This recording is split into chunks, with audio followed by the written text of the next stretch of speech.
Hello everyone, I'm Pratyush and welcome to a fresh episode of The Underdog Protagonist. The guest we have today is Jamie Hughes, a social psychologist, a writer, and a certified therapeutic writing instructor with a deep specialization in trauma, resilience, and self-care. With a master in psychology and years of experience in victim advocacy, Jamie brings both scholarly insight and compassion to the table. He has written several books and his recent ones focus on mental health and ADHD. He's also a firm believer that healing is not linear, but it is possible. Whether you're navigating your own storm or supporting someone through theirs, this episode will provide you strategies, stories, and a straight up soul. So without any further ado, let's welcome our guest to the podcast.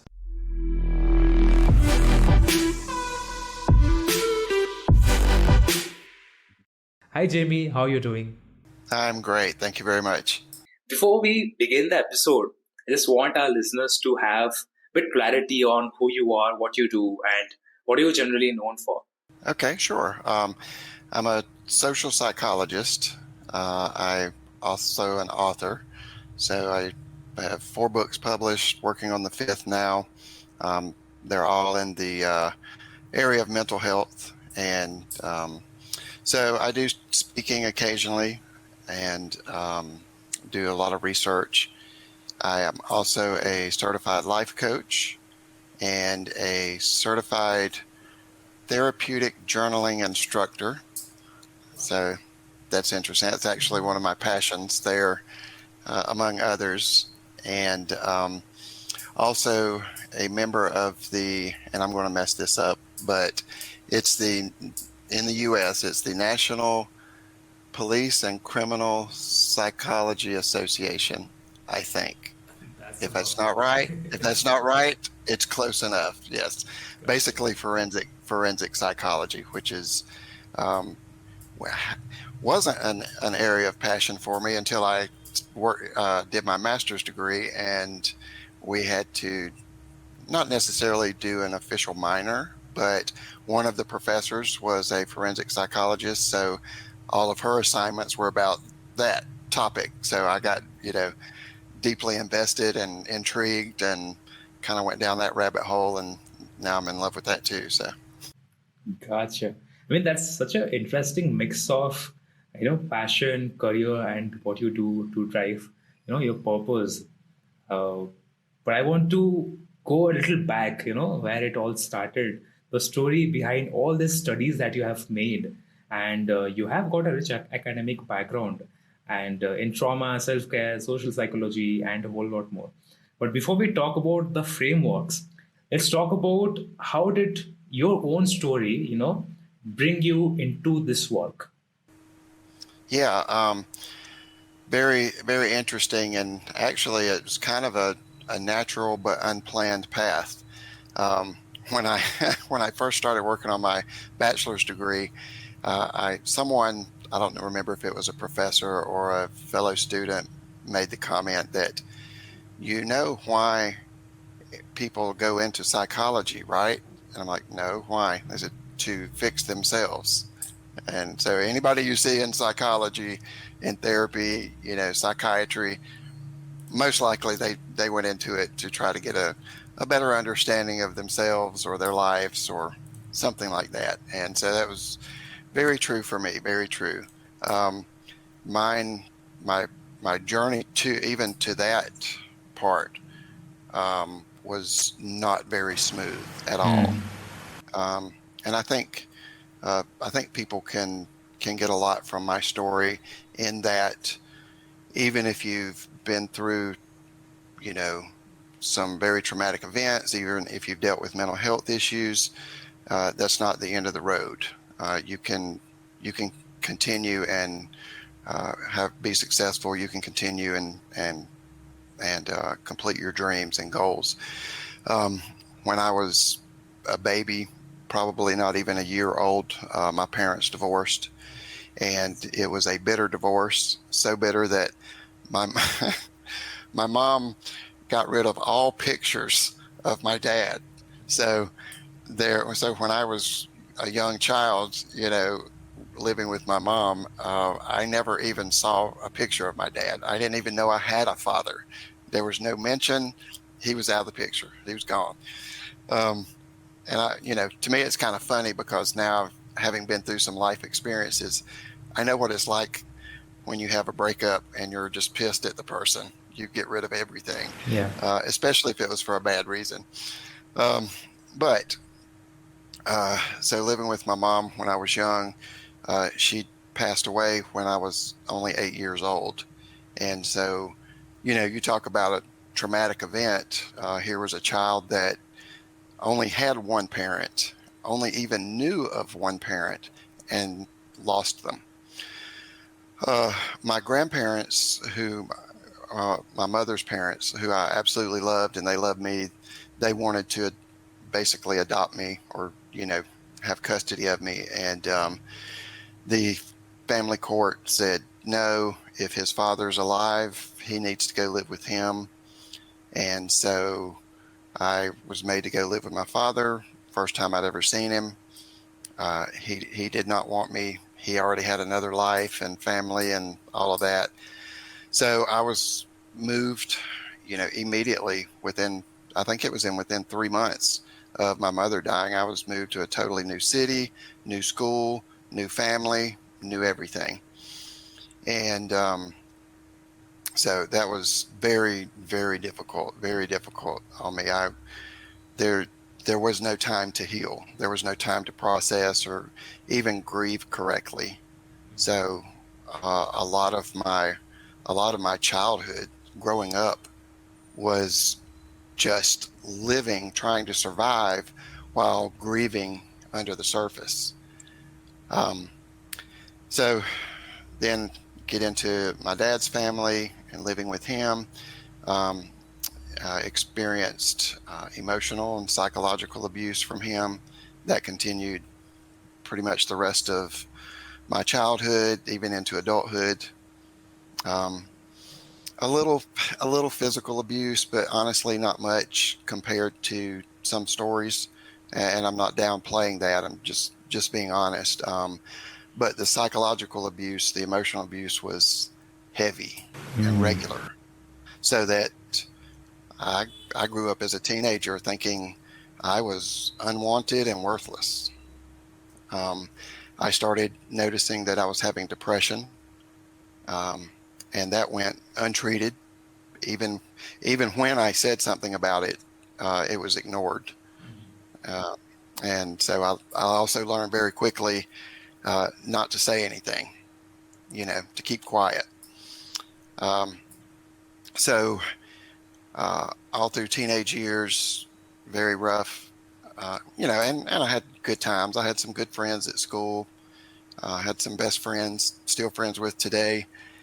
But by the time I was 18, um, an undiagnosed and untreated mental illness on top of abuse and trauma, I had a suicide attempt. And well, obviously I survived. I'm sitting here. But that was the very first time I had any interaction with a mental health professional. So I went to, a mental health hospital by, I don't remember if it was state law or voluntary or what, but I had to stay for like 2 or 3 weeks. And while I was in there, got to talk with some therapists and things like that. Um, so that was the first time I ever, you know, had any discussion about that. And um, I went through a few more years of just being lost, um, not knowing where to go, what to do, just trying to maintain life as best as possible. And then in my mid 20s is when I actually started getting therapy and started going to college for the first time. And went for my associates in psychology. And then a couple of years later, went for my bachelor's in applied psychology.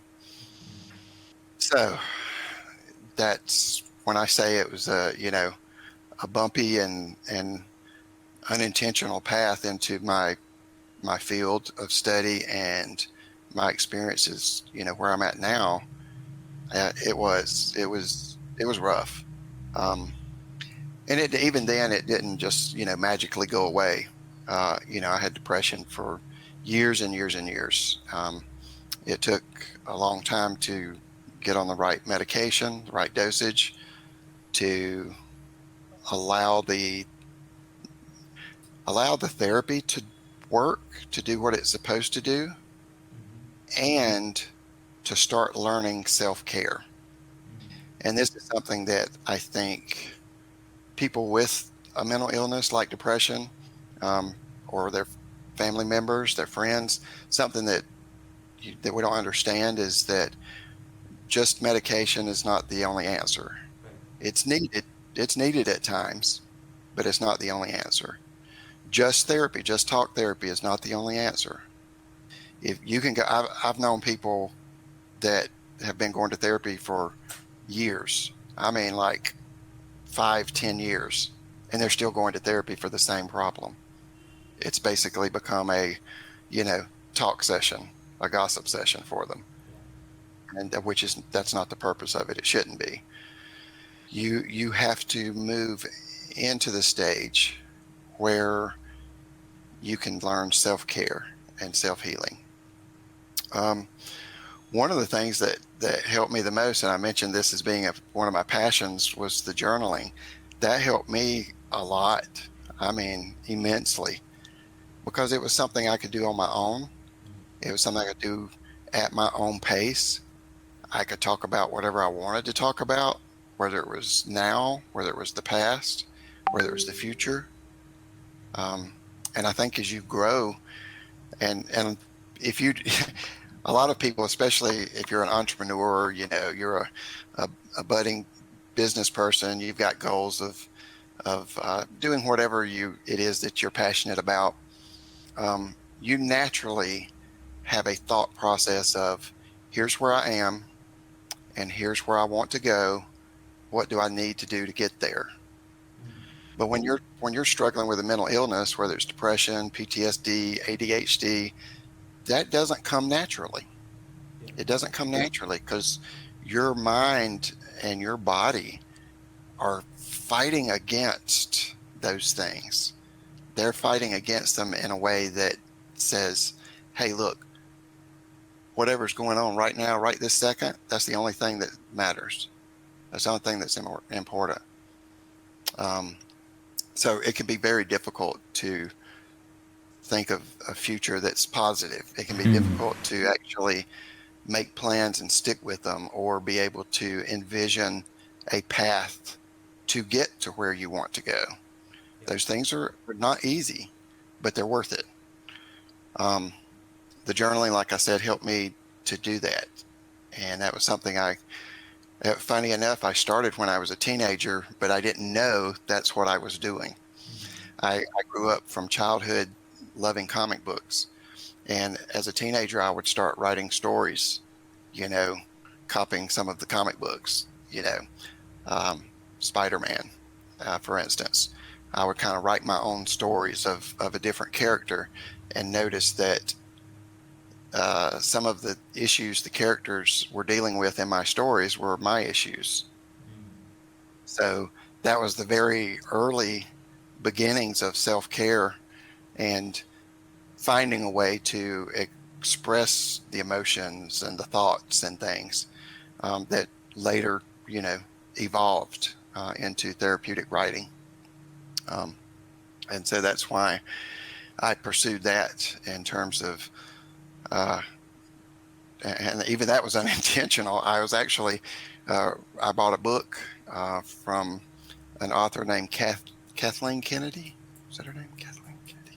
Anyways, and it was on self-help and journaling and stuff. And I bought this book. I was like, I want to see what she has to say. And it turns out that she actually ran an organization that provided credentialing to teach that. And so that's kind of how I came into that. And I took that and got my credentialing there, and have taught different classes, and even taught therapists how to use this as a tool with their clients, things like that. So, Yeah, it took many twists and turns and a lot of struggling to make progress, and took a lot of time. Um, and I think that's something important for people to remember, that healing takes time, just like bodybuilding. If you go to the gym and you want to build your biceps, your pecs, your quads, calves, whatever, you don't just go in this week, do 20 reps, and then next week you got, calves that are just popping out of your socks. That's not the way it works. It takes consistent effort over time, and then you see the results. It's the same with mental health. It can be done no matter what you're dealing with. You can get to a place of healing and growth. It just takes time and consistent effort. So give yourself the patience and the break that you need, and don't be hard on yourself and think that, oh, just because I've been to therapy for 6 months now, now all of a sudden I'm having this emotional issue. I shouldn't be having this. Yeah, you should. You're going to have emotional issues from now on. Even when you're healed, you're still going to have, get angry at stuff, or there's stuff that's going to make you cry.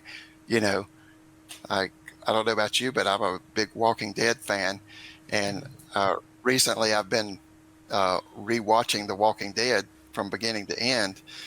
And just a couple of weeks ago, I got to the season and the part where Carl dies, and I'm sitting there tearing up, and I'm like, geez, I've already seen this like 3 times.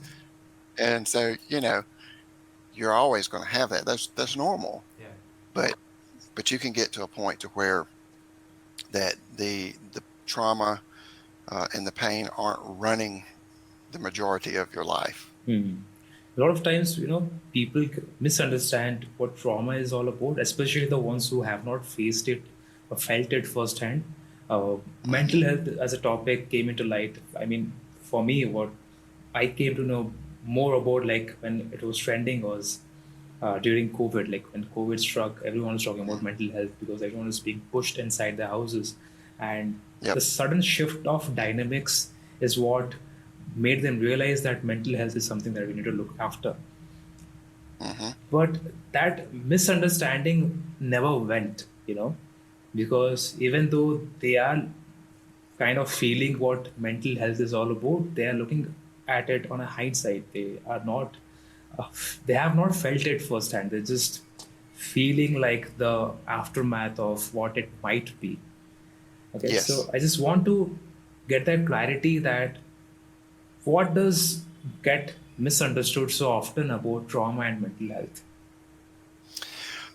Well, the first thing about trauma, there's a lot of misunderstanding about it, and we actually, in the field of psychology, have almost come a 360 in our understanding of trauma since the late 1960s, 1970s, that era. Because prior to that, most trauma was looked at as from soldiers. You had people going into war, and this goes all the way back to, this is hundreds of years, if not thousands, where it's been discussed and viewed through the lens of a soldier in war coming back, and now they have, these different emotional problems. And, it wasn't until globally, even, I think it was like 1980, I think the DSM-3, which is the kind of the accepted, one of the 2 accepted diagnostic manuals for psychiatry.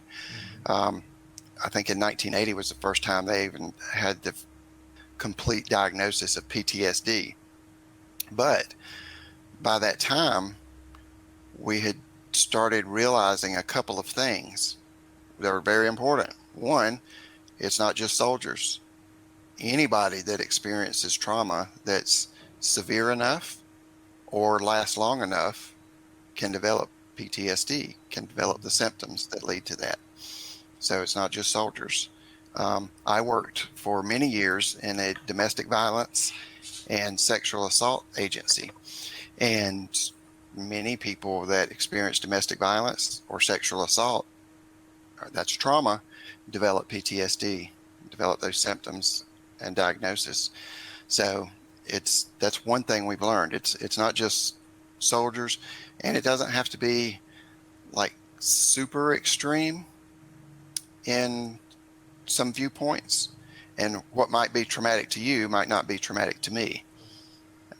So anyone can develop it. The other thing about trauma, again, coming from kind of from that same era, I think there must have been something going on in like the 1960s where there's like these shifts in thought process, because we'd had from the mid 1800s up to that point, Freud was the basis of psychology. There were other Adler and those people, but that was kind of the basis. And there was like this shift all of a sudden to, wait a minute, it's not just mental.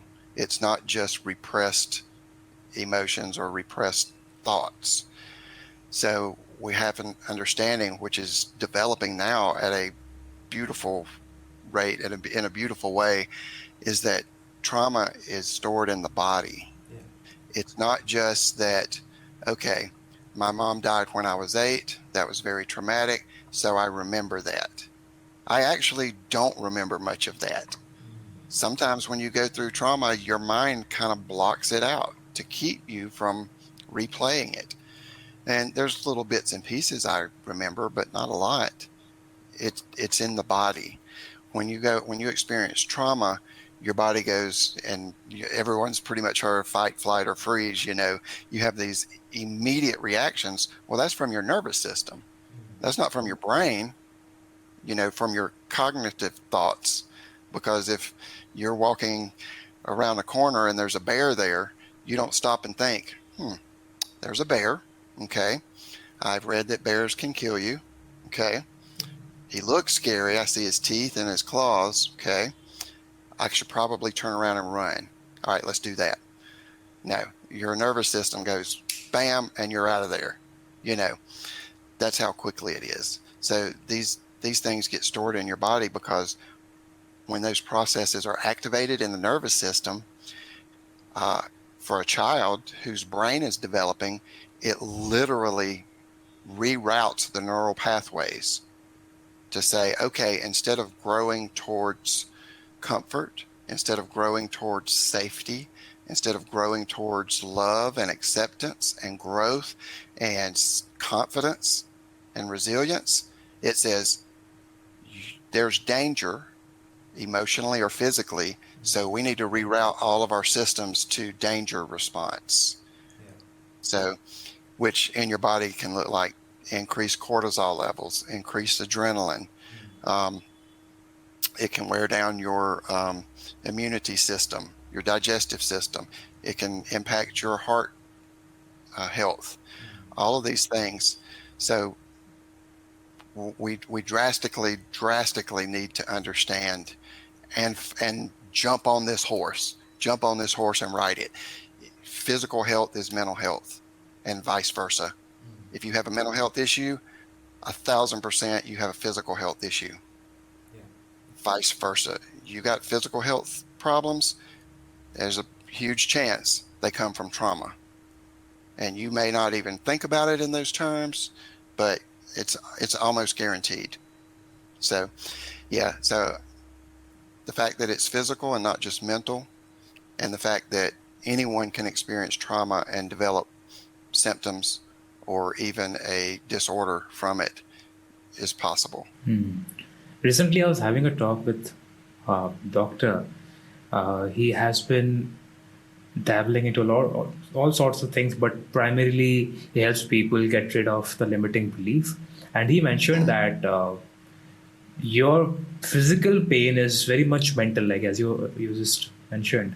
He also works or helps people based on that theory, that if you're feeling something mentally, then it's for sure 100% can translate into physical trauma as well.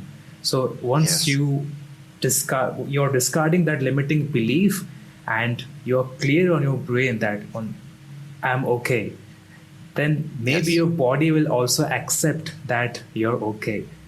Otherwise, the trauma that you're feeling mentally will also be translated physically.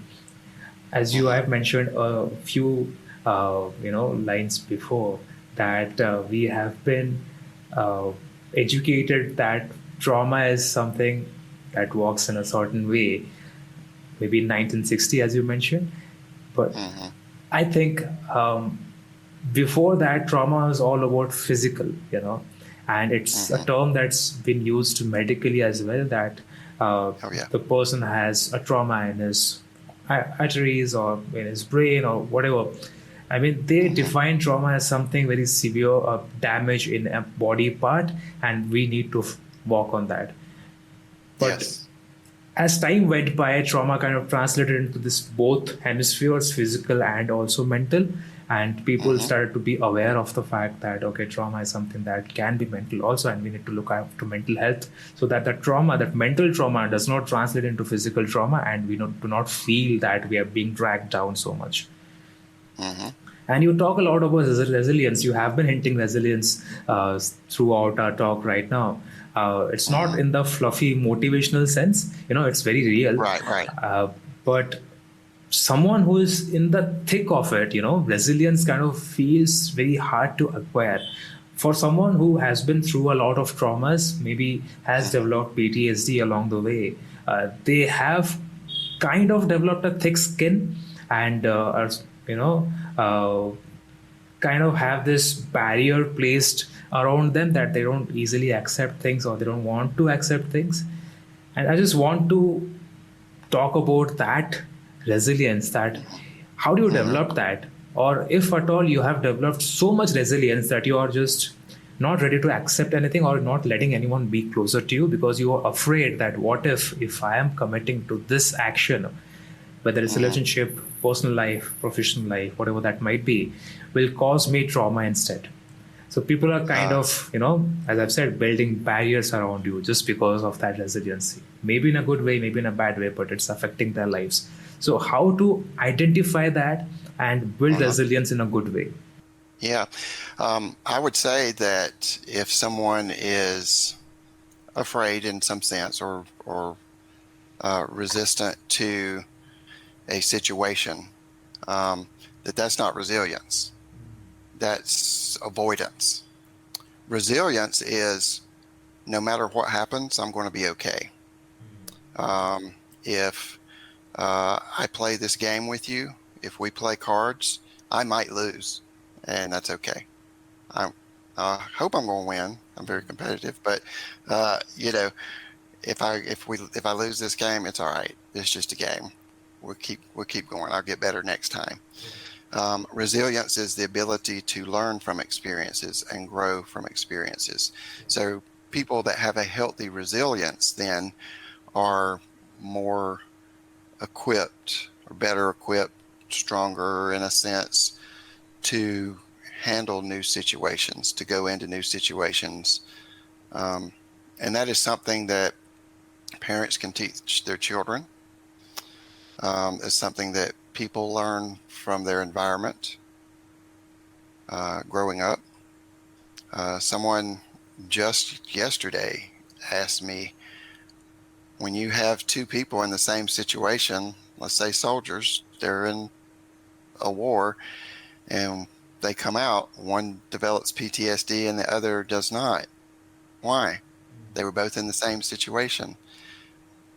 The two answers that we know of, and again, we don't know everything. So if you haven't figured out that the medical industry doesn't really know everything they say they know, we're still learning.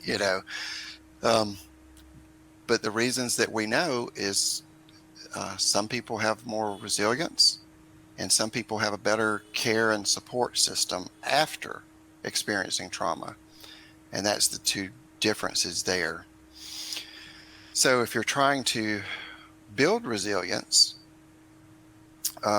there's a talk therapy is probably honestly one of the best tools for that. If that's an issue, you don't have resilience, you want to build it. You can tell a therapist, hey, this is specifically what I want to work on. and they can help you with that.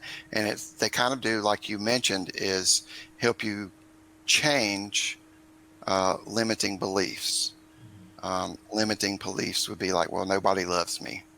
Okay, well, that probably comes from trauma. So let's work on that. Let's change that. And there's different types of therapy. There's CBT, cognitive behavioral therapy, that works on negative beliefs and changing those into positive beliefs. And the whole purpose of that is to build resilience. And you should be taught, not just talked to, not just me telling you, oh, you're going to be okay. Yeah, you'll be all right. You should be taught, okay, when you have this thought, let's write it down. Now, write down the opposite of that thought. Next time you have that thought, try to catch it. It's not a matter of judging yourself or thinking bad because you have that thought.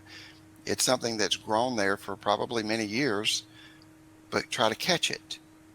Then, when you find yourself able to catch that thought when it happens and be like, oh, I just had that thought again. Instead of going down into, self-deprecating, feelings, you catch it. You're like, I just had that thought that nobody loves me. The next step is, you know what? One, that's not true. And two, there are people that love me.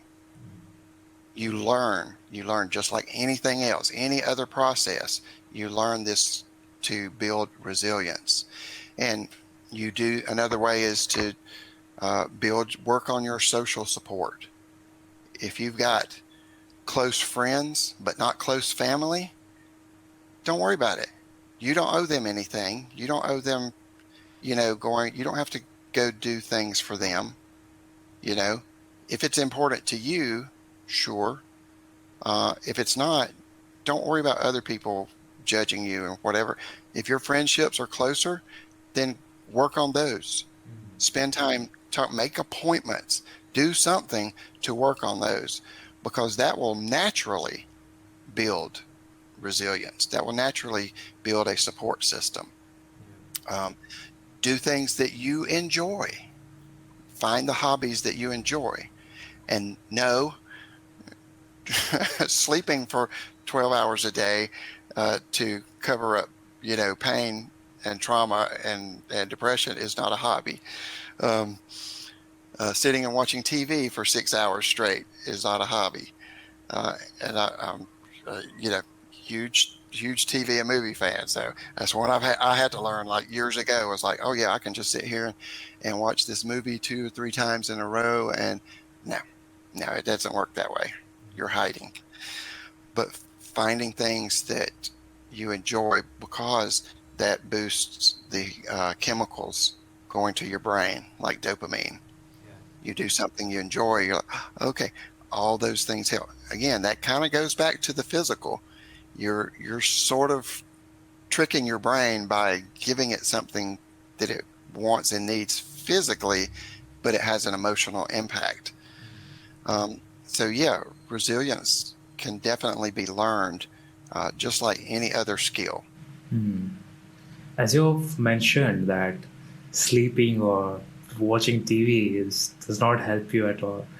I mean, it's what you mentioned earlier also. It's what making you avoid stuff. You don't want to face it. And you only build resilience once you have accepted that, okay, this has happened.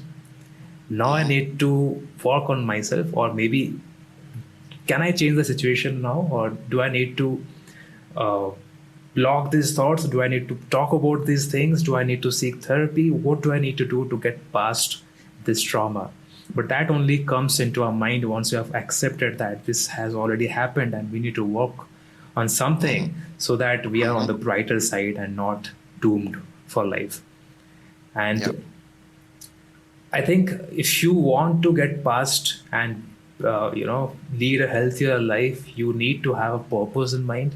I mean, there might be years where people have spent in solitary watching TV, ordering food online, or never going out, just because they haven't faced the trauma that they can never overcome and can never forget. Mm-hmm. And the only way where they have, or the only scenario where they have overcome those traumas is by, going out of the way, even though it's out of the comfort zones. But once they have tried, to work on that thing, to find the root cause and then cut it from there, then only they have found the inner peace.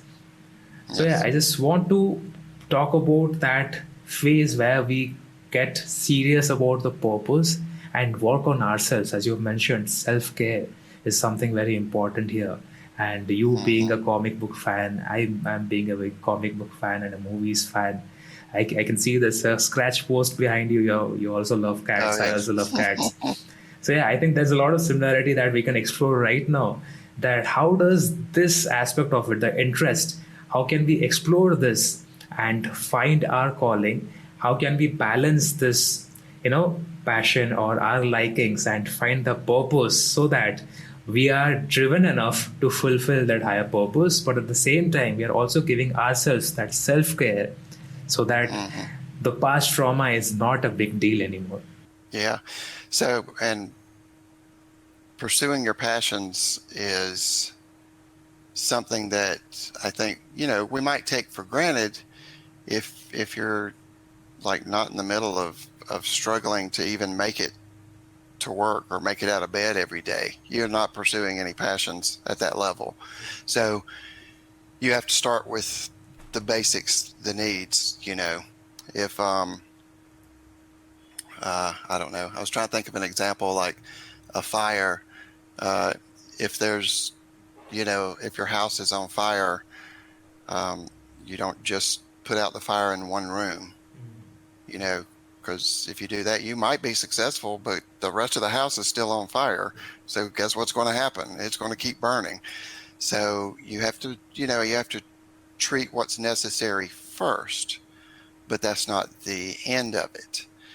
Once you find that you're in a position to grow and to heal, then you feel more like pursuing some passions. You feel like doing something that you enjoy.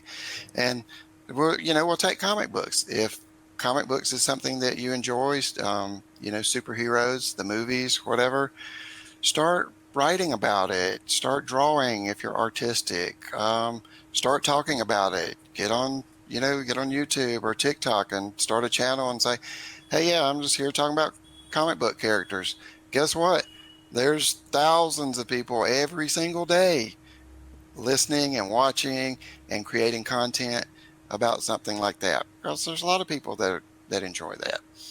So you just pick something that you like, something that you feel good about, and just start doing that. Start doing it and say, you know what? No matter what stage I'm in my healing and growth, I'm going to do this. There's going to be some days you just don't feel like it.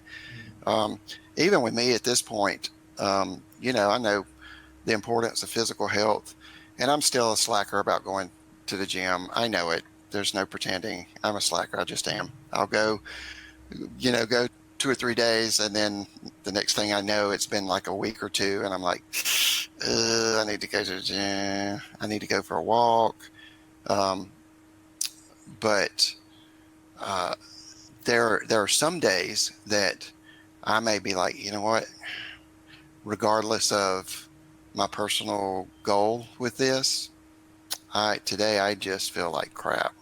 I'm having a rough day today. I can tell that my depression is it's knocking on the door and it wants to come in.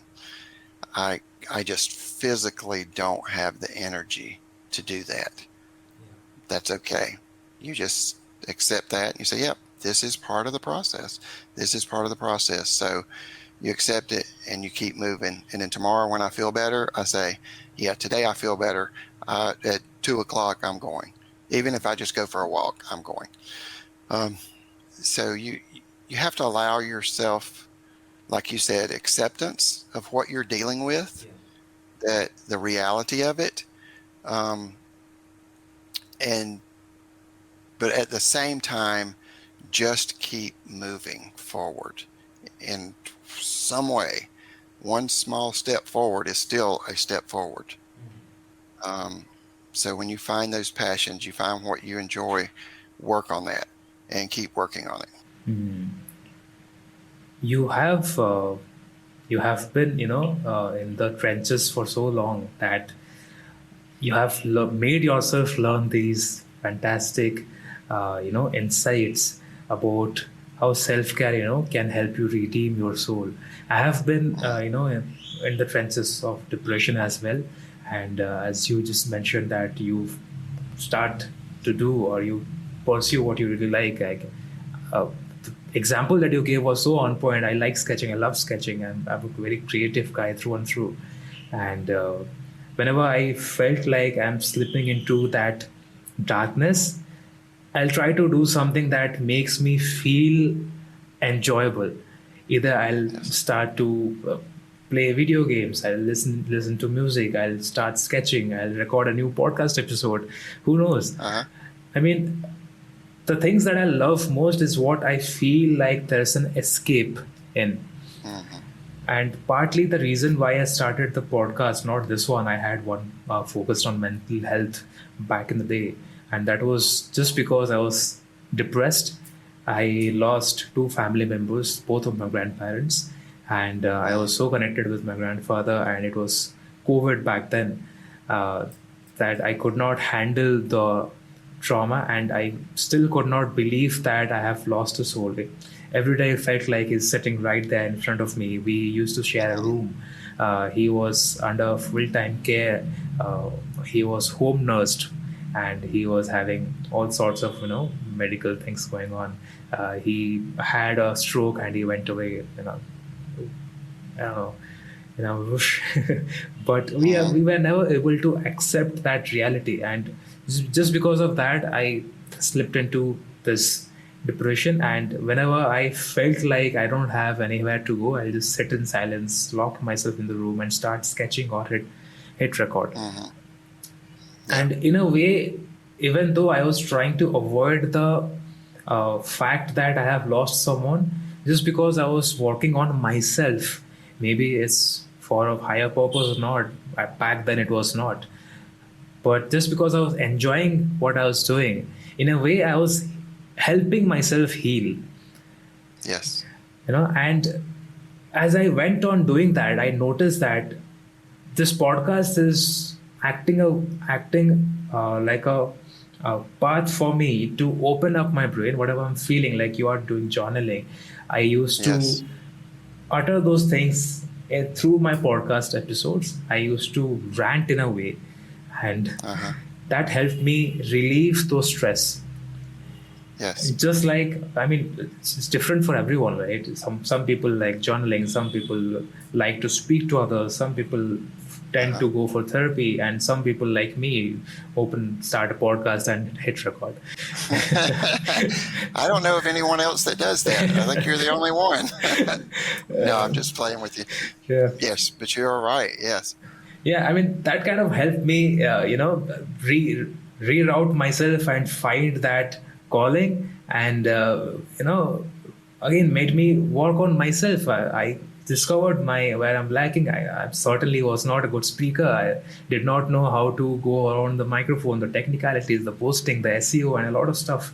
But I stuck with it because I enjoyed it. I did not care about the metrics. I did not care about how many people are tuning in, downloading the episodes. Just stuck with it. And after a couple of months, I felt like I'm healing myself. And through that journey, I'm also helping others do the same. I spoke with a couple of friends. They approached me and they were like, I'm listening to your episodes and I feel like you're talking with me directly. And this resonated so much with me that I made my relatives, my family listen to the whole episode. I just took my phone there, put it on speaker, and made everyone listen to it. And that was such an amazing moment for me, because I felt like even though I am trying to heal myself, in the process, I am healing a few other souls as well. Yes. So yeah, you're trying to survive by opting for self-care, but you're also helping some other souls survive as well. So that's the beautiful thing about this purpose and this journey. And just because you have been doing that for years, I mean, professionally, is hugely admirable, and I have tons of respect for that. But managing the mental load, being diagnosed with ADHD, anxiety, and having that inner dialogue within you that you're not enough, maybe you can never heal, is what keeps people, from working on themselves, even though Hmm. they have interest. Let's take an example that if you are fully pumped to work on something, let's say you want to start a new project, but suddenly you had a fight with maybe your spouse, maybe your relative, maybe your siblings, and suddenly you have Hmm. lost all that energy, all that interest Hmm. to start that thing. Even though you're about to start, you can't anymore because you had that disgusting feeling within you that Uh-huh. no, I have lost all interest now because of that small petty fight. So Hmm. managing that mental load is really tough. So do you Yes. have any strategies on how we can reroute, that that is something that does not affect my current situation. I was prepared to work on XYZ. Just because that happened, that need Hmm. not influence what I was trying to do right now. Yeah. So, yeah, and you're absolutely right. It's you can have a goal to work on something, and you know whether it's intentional self-care or if it's just doing something that you enjoy, which, as you stated, is self-care. Um, but and then something happens, just everyday life, um, and something happens to kind of reroute that, because it's emotionally heavy, and yeah, now you're thinking about it, now you're feeling it, um, and so what do you do? A couple of strategies. One is learn breath work. I think learning breath work is free. So jump on YouTube and watch the videos. You can learn breath work. And I don't mean, the kind where you're, polar plunging, jumping into negative 30-degree water and trying to breathe. I just mean learning to breathe as a way of bringing down your nervous system, that response, that emotional response. Learn that breath work, because that's something that you can do in that moment to just kind of, okay, just kind of de escalate a little bit, and that will help. Another thing is do something physical. So, again, engage your body, go for a walk, go for a swim, go play tennis, whatever you like to do, whatever is available to you, just do it. You don't go to the gym, no problem. Put your shoes on and go for a walk. The same thing, when you move your body, when you put it into motion, it will start regulating the nervous system. It will start regulating the hypothalamus, the adrenal gland, all those parts that are kicked in this fight or flight, whether it's mild, moderate, or severe. Your body will naturally start to kind of regulate that, because you're making your body focus on something else. Oh crap, we got to do this now. We got muscles moving. We need to burn, you know, uh, glucose for energy. We need to do that. Your body gets engaged, which kind of takes the focus off whatever's going on. Um, if you have a support system, a friend or family member that you you trust and talk to, and your relationship is one that you allow venting, for each other, um, give them a call if you can. Say, hey, this just happened. Here's what happened. Blah blah blah. The only thing I would say, though, is just be wary of that. In that, if you have a friend or someone close to you that you can vent to, if when you do that, they always give you platitudes and always take your side and say, oh, yeah, that person, yeah, you're right, that person's horrible, that person's evil, and blah, blah, blah. If they kind of join in with criticism, There's a difference in that and someone that listens and says, oh yeah, I hear what you're saying. Yeah, that sounds rough. I can understand that. How are you feeling about that? You know, um, you know, there's a difference in good listening and bad listening. That's all I'm saying is be wise, be wise. Um, and then my favorite, again, journaling. I know I keep pitching this like I'm, running for journaling president, but I'm not. Um, Journaling allows you to say whatever you want and need to say, and it doesn't go any further. So it gets it out of your system, but it doesn't have to have any effect on anybody else. It just allows you to vent, just allows you to cry, just allows you to curse. It just allows you to whatever you need to do. So those are some very practical things that people can do in that moment that will help, again, kind of de-escalate their own emotions. And it will give you a chance to sort of, I don't say cool off, but we're not always talking about anger here. It could be sadness too. But it gives you a chance for your mind to kind of come back to balance and whatever that is for you, and give you an opportunity to then move on and then say, oh yeah, okay, well, this project I started, I'm gonna hit it again tomorrow. And then tomorrow, if there's one thing you can do, do it.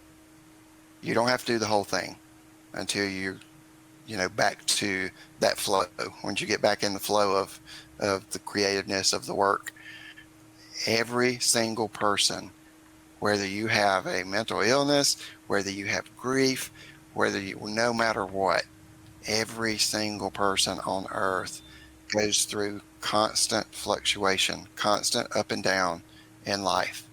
The most successful people that you can see online that have all these programs and these businesses and this celebrity and this and that, blah, blah, blah, they had learning curves. They did things that, that you would never even imagine that they did. I've seen, you can watch sometimes, especially with actors that are like, the super famous ones, the high level ones. You go back and watch their early career. There's some of them that they did like hamburger commercials, like for McDonald's. And you would think there's no way they would ever do that now, because there's not. Yeah. But in the beginning they did. They just took that one step towards their goal. And when you're dealing with these strong emotions and things, if you can get to an equilibrium and then just take that one step tomorrow or later today even, just take that one next step, then you can start going back uphill, and that's normal. I mean, we know that healing is never linear because we always have this ups and downs. Some days might feel good, some days might feel low, but it's really important to understand and identify those lows and really be aware that, okay, I'm feeling low. Maybe I need to take things slow today instead of pushing it. Yes. I have found this tip to be very helpful, obviously coming from a creative, but it might apply to almost everyone dealing with mental health issues, is that if you're not feeling to do something or start something or get back to it, just start. Even though you're not feeling it, just start. See if you are getting the flow. Give yourself just 5 minutes. For example, if you want to sketch daily, but you're not able to bring yourself to open up the sketchbook, just try your level best to open the sketchbook. Try to scribble for the first 5 minutes. If you're getting the flow, stick to it. If you're not, close the book, get back to what we were doing earlier. But 95% of the times what people have seen is that once they start, they get the flow. Even though they're not feeling it, they will get the flow because the act of starting, has an inertia, and that motion kind of takes them forward, and they have now forgotten like what was keeping them or holding them back. And just a small act of, trying to push yourself out even though you're not feeling it is very brave, but that is all that is required, to get started, get back, get bounce back on what you were trying to do earlier. So Yep. yeah, this is what I feel emotional recovery starts from, and there's a lot of myths that go around, and how people navigate those setbacks. But I'm afraid that we don't have a lot of time to explore that. We are almost end of our session, but I want to keep it very much insightful for the listeners. So we'll explore a few, maybe a couple more topics right now, and we'll try to go fast with it. But Okay. I'm very curious to know about how you, who was journaling to get past of this mental trauma or those, depression, ended up being an author. Well, so I coming from the writing I did as a teenager, it was something I enjoyed. I just enjoyed doing it. So, some people just don't like it at all creatively. So that's just something I did creatively enjoyed. So it's kind of, in a sense, always been there, but not always a goal, not always something that, oh, I want to be a writer, I want to be an author, and this and that. But over the years, even with, growth and healing, I explored poetry, so written some poetry. Um, uh, when I was working on my bachelor's degree, I ended up working with a writing institute and submitting a couple of articles, and they got published. And so they were just little things. I was just kind of trying it out, I was just like, okay, well, here's this group. They're asking for articles on mental health and personal stories. So why not? And and these publications, probably maybe 50 people saw them. I don't know. I've never seen them in a bookstore, but uh, it's just trying out the little things. And the thing that I guess really kind of turned the corner for me was when I was working on my master's degree. Ours was primary, and I didn't go into it for therapy, talk therapy. So I wanted to learn more that I could apply in other ways. And so most of the course was research and writing, research and writing. Every single week we had to read 5 to 8 scientific articles and then write a paper on blah, blah, blah, blah. It was a lot of work, but I loved it. I loved the writing. So when it came time to do my thesis paper, I wrote the paper. Well, it's a little more complicated than that. It took a long time, but submitted the paper. The professor really loved it, and he came to me privately and said, "Hey, look, I got 2 questions for you. You can say yes or no. It's just a question. Number one, I showed your paper to my associate dean in the department. The school would like to publish your paper." And I was like, "Oh, okay, sure, that's great."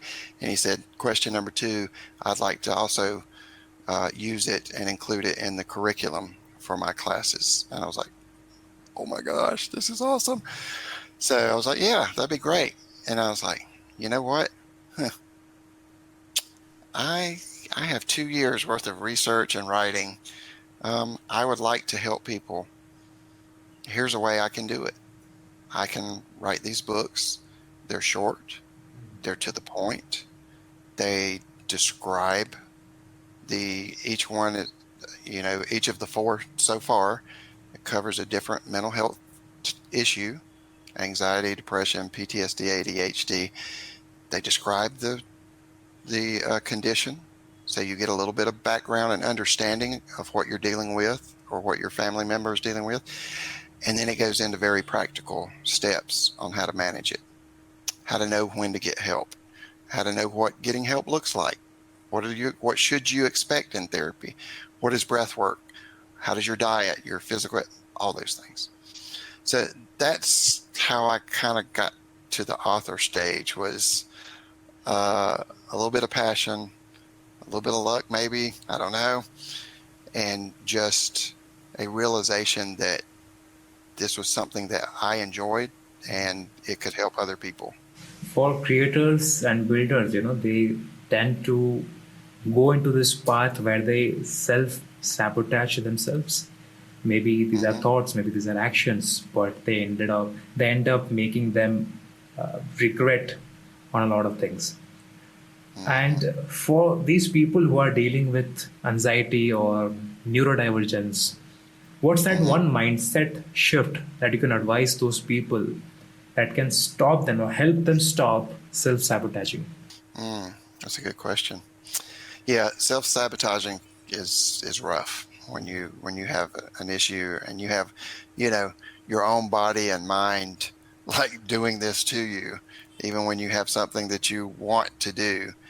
Um, an idea to help stop self-sabotage is to, one, accept the fact that no matter why you have these thoughts, no matter what you're dealing with, every single successful person has gone through the same thing. You don't see it. You only see the finished product. You don't see the struggles that they went through to get there. And if you listen to people speak, they'll tell you this, but you kind of have this sense that, well, they're just saying that. No, they're not. They're a person that wants to sell you a product or an image or something. They don't want to share the dirty parts, the failures. Failure is just part of life. Um, and there's so many famous examples. We could name hundreds and thousands, but just get online and Google. Say you know, who's a successful person that met failure at first, and you'll see so many examples. So even though you're struggling with an emotional or a mental issue, you're okay. That actually, what you're dealing with is normal. Just keep going. Just do it anyways. What's going to happen if you don't do it? If you don't do it, you're going to sit there the rest of your life wishing you had. You're going to sit there regretting that you didn't take that chance. Even if you fail at it, okay, guess what? The fact that you're sitting here right now tells me you have survived 100% of the things that have come against you in your life so far. 100%. Self failure, uh, situations, circumstances, genetics, environment, you're 100% successful in your 100% in your success rate against things that have come against you so far. Yeah. And most of the times, these people feel like living the life feels like a chore right now, and they don't want to do that. And they're just trying to survive with what means they have and with the bare minimum they should do so that they're not affected by additional traumas. And for Yeah. those people, I just want to know what progress looks like and how can they know that, okay, I have started healing and this is what healing looks like. Oh, yeah. Good point. Yeah. Sometimes it's that you get to a point where you can talk about the trauma that you experience without breaking down or it not being as strong, whether it's to a therapist, whether it's to a friend or whatever, or like this. Oh, Lord, when I was taking my, working on my bachelor's degree, I actually at that time wanted to go into therapy. I wanted to do therapy. And I did an internship at a boys' shelter working with teenage boys who were um, possibly, some of them were homeless, some of them were in the juvenile system, committed crimes. Some of them had parents that had abandoned them, those kinds of things. And I would I would go home every night and cry. And so at the end of the 3-month internship that I was doing, I knew 1000% I was not ready for that. That was not the path for me at that moment. Now, fast forward another you know, 10, 15 years or something like that, to when I was working in the domestic violence and sexual assault agency. Even though I wasn't doing one-on-one therapy, I was doing program development and management. There were still times where I had interaction with clients because we were all on call. So if there was an emergency on Tuesday night, that was my own call. I would deal with it. But I knew then that I was at a great place, that I had made great progress in my healing because I could go talk to someone. I could listen to them, what they were going through, without like literally breaking down in the middle of it because of my own trauma. So it's those little things. It's those little things that you notice, like, wow, you know what? That used to really set me off. You have to become a student of yourself to know what's working, what's going to work for you, what is working for you, and how much progress you've made, or when to change directions, when to change focus, you know. But being a student of yourself and recognizing what's working and what's not, that will help you, and it will also encourage you, because then you'll start seeing those little things like, oh yeah, I can do this now, or I could do that now, and I couldn't used to do that. You know, that was very tender for me. And it's not a matter of I used to be weak, or I was weak, I wasn't worthy, I wasn't this, I wasn't that. It's just a sign that, hey, look, I'm growing and I'm healing. So yeah, it's just become a student of yourself and notice those little things. I think you need to be hopeful that you will get past this and progress or approach this with an optimistic mindset that, yeah, you'll pull through. We are almost at the end of our podcast session. And before we part our ways, we have this segment where we asked rapid fire questions to our guests. And oh boy. The catch is you can't take long to think. You can't be very descriptive with your answers. It's rapid fire. It's going to be fast. I'll shoot 4 questions and you have to shoot 4 answers right after. Okay. All right. Okay. I'm ready. First one belief about trauma you wish everyone would unlearn. That it's only in your mind. Only in your mind. Gotcha. A self-care practice that costs $0 but gives the biggest return. Journaling. Maybe not $0, but like $1.50. Yeah, I think I had that coming. A quote that got you through a hard season. Other people have survived through trauma and through mental health issues. If they can do it, I can do it. Awesome. The last one. What would your superhero name be, and what would that power be? Dang it. I want to take someone else's superhero name. Oh gosh, I don't know. This is stupid. The Time Wizard, because I wish I could freeze time. More like Doctor Strange, is it? Yeah, kind of, sort of. Yeah, I wish I could freeze time and do stuff with everything else and everybody else frozen. So that would be my power, definitely. The name, I'm not 100% sold on, but we'll go with Time Wizard. Gotcha. That just ends our segment for the rapid fire. Thank you so much for spending your time with me. I mean, this has been a real wonderful session. I certainly learned a lot. I had a lot of fun, talking with you as well. We had humor, we had reflections, and a whole lot more. I think this is what people need, and they need to, if they want to work on themselves, they need to be aware of these stuff so that the healing is something that they can work on next. Yep. But before we end our session, do you have any final message to our listeners? Don't be afraid of working on whatever you're facing. It is scary and it is difficult. I by no means want to sit here and say, oh, look, I'm this and that, so it must be easy. It's not, but it's worth it. You're worth it. And the rest of your life is worth it.